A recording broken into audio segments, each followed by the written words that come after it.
The difference between ISIS and ISIL.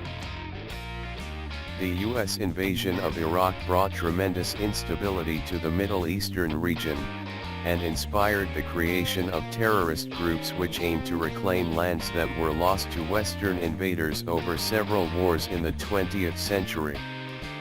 Of all these groups, there are none that have caused more destruction to the region than ISIS, which is also known as ISIL. The term ISIS refers to the Islamic State in Iraq and Syria, while the term ISIL refers to the Islamic State in Iraq and the Levant. Kerry, 2014. These two terms are interchangeably used to refer to the same terrorist group. ISIS was only able to come into existence because of the favorable conditions that were created in the Middle East by Al-Qaeda, which is yet another terrorist group that operates in Iraq. While Al-Qaeda primarily operated in Iraq, ISIS has been able to expand operations in neighboring nations due to Syria's civil war. The former leader of ISIS, the late Abu Bakr al-Baghdadi, gave the group its official name in 2013, Terrorist Profiles, 2015. By giving the group the moniker, the Islamic State of Iraq and al-Sham, al-Baghdadi was indicating the growth of the group into an international force which aims to consolidate all Muslims. Knights, 2014. The new name for al-Baghdadi's terrorist group can be translated as the Islamic State of Iraq and the Levant, ISIL, or the Islamic State of Iraq and Syria, Flood, 2013.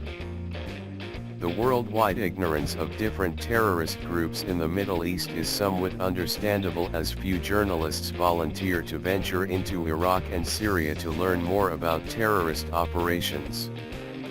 The terrorist group ISIS has, in the recent past, beheaded numerous foreign journalists and then filmed these activities for the world to see. Flood, 2013. The lack of information from certified journalists leaves people to speculate about the group and its activities. Even though the late al-Baghdadi only granted an interview once, the terrorist group still uses his address to recruit new followers. Even the regional governments fighting for control in Syria and Iraq were caught by surprise by the group's rapid spread. Knights, 2014.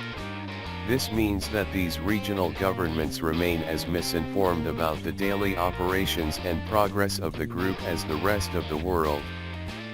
Even today, the regional and governmental forces in Syria and Iraq are still unable to contain the group, which has capitalized on the power vacuum that followed the departure of American forces from Iraq. Moreover, ISIS would seem to encourage the spread of erroneous beliefs about the existence of two factions named ISIS and ISIL. Knights, 2014.